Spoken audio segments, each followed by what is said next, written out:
Baik, Assalamualaikum warahmatullahi wabarakatuh. Baik, selamat siang kepada Bapak dan teman-teman semuanya. Baiklah, kami dari kelompok 5 dengan mata kuliah penilaian program pendidikan nonformal em, akan mempresentasikan materi mengenai langkah-langkah evaluasi program PNF, yaitu persiapan atau perencanaan, pelaksanaan, monitoring, dan menyusun program perencanaan evaluasi program. Next.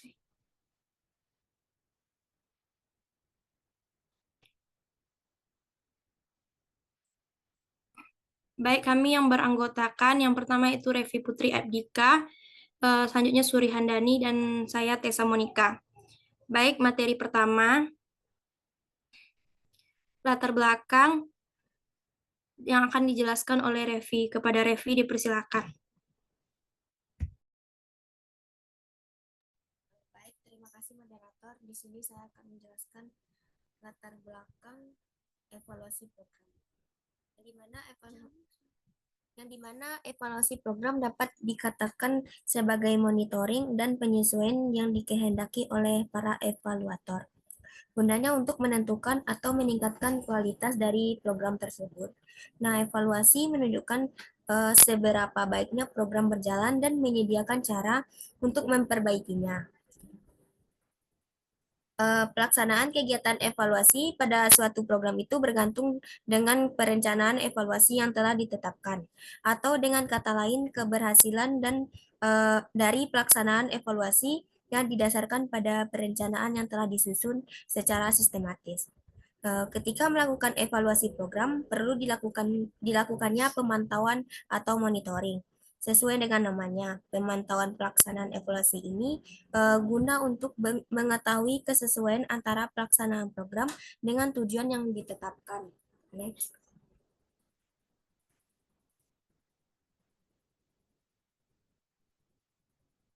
Ada langkah-langkah evaluasi program. Yang pertama itu langkah perencanaan atau persiapan dalam evaluasi program. Nah, sebelum evaluasi program dilaksanakan, seorang evaluator harus melakukan persiapan secara cermat. Persiapan tersebut berupa penyusunan evaluasi, validasi instrumen evaluasi, menentukan jumlah sampel yang diperlukan dalam kegiatan evaluasi tersebut, dan penyamanan persepsi antar evaluator sebelum pengambilan data. Penyusunan evaluasi tersebut terkait dengan model seperti apa yang akan diterapkan ketika melakukan evaluasi. Nah, pemilihan model ini bergantung pada tujuan evaluasi program yang akan dilaksanakan dan kriteria keberhasilan program tersebut. Uh, Adapun langkah-langkah menyusun instrumen evaluasi, yang pertama itu menyusun lembar pengamatan adalah untuk mengetahui aktivitas belajar peserta didik dalam proses pembelajaran. Yang kedua, membuat kisi-kisi yang berisi tentang perincian variabel dan jenis instrumen yang akan digunakan. Untuk tujuannya untuk mengukur bagian variabel yang bersangkutan dan dikembangkan dari kisi-kisi objek yang akan dievaluasi. Yang ketiga, membuat butir-butir instrumen. Sesudah kisi-kisi tersusun, maka langkah selanjutnya adalah membuat butir-butir instrumen tersebut. Dan yang keempat, menyunting instrumen. Sampai.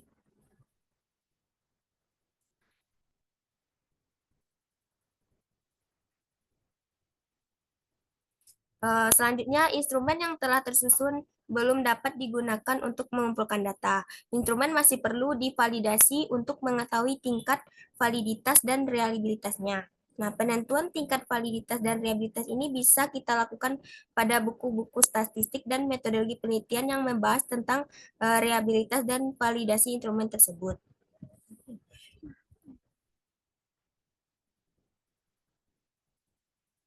Selanjutnya, langkah perencanaan setelah menentukan sampel evaluasi yaitu menyamakan persepsi antar evaluator tentang berbagai hal sebelum pengambilan data dimulai. Pada pelaksanaannya, kegiatan evaluasi tidak mungkin hanya dilakukan oleh seorang evaluator saja, melibatkan beberapa bahkan banyak evaluator.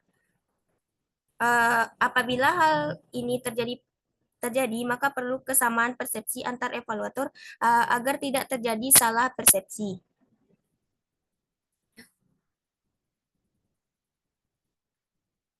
Sekian penjelasan materi dari saya kembalikan kepada moderator. Pelaksanaan bukan ya?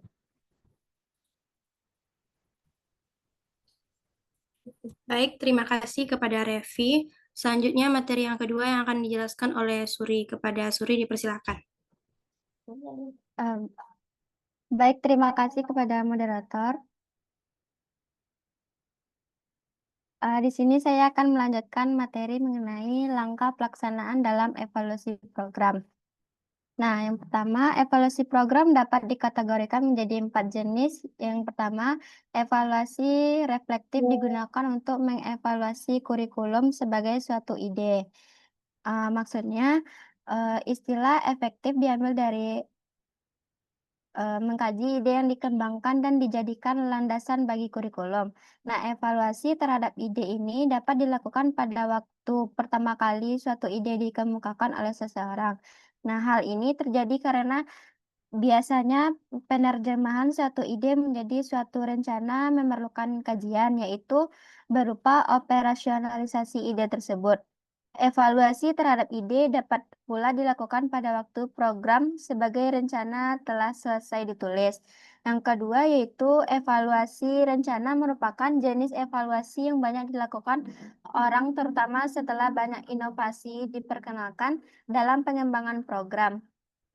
Persyaratan-persyaratan program sebagai rencana seperti format, keterbacaan, hubungan antar komponen, organisasi vertikal dan horizontal dari pengalaman belajar biasanya merupakan hal yang menuntut perhatian evaluator pada waktu pelaksanaan evaluasi program sebagai suatu rencana.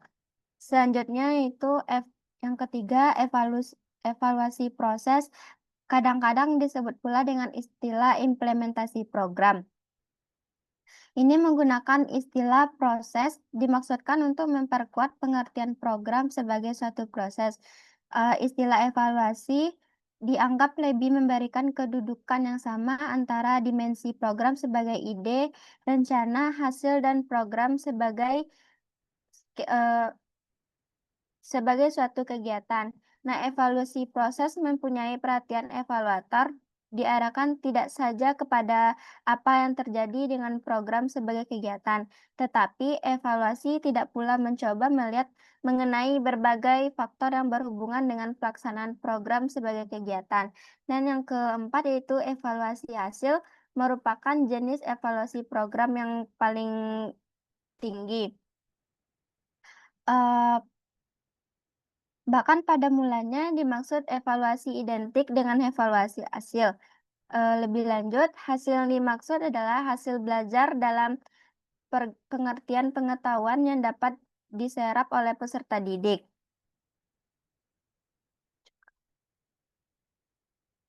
Selanjutnya,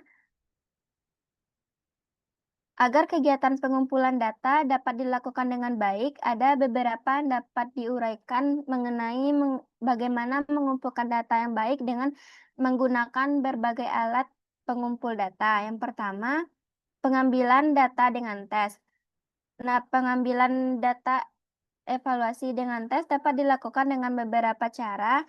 Yang pertama, tes buku-buku atau open book test. Yang kedua, tes tutup buku, closed book text, dan tes lisan serta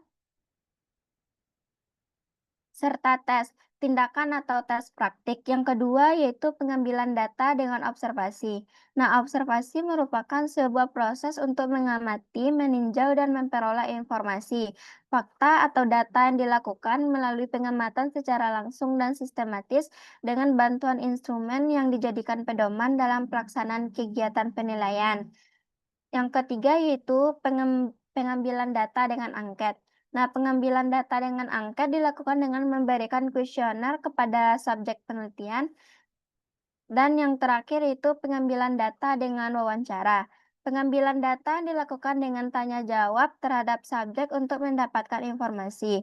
Untuk memperoleh informasi yang objektif, evaluator tidak dapat bersikap egois. Dalam artian, hanya mementingkan kebutuhan sendiri tanpa memperhatikan kebutuhan responden yang diwawancarai.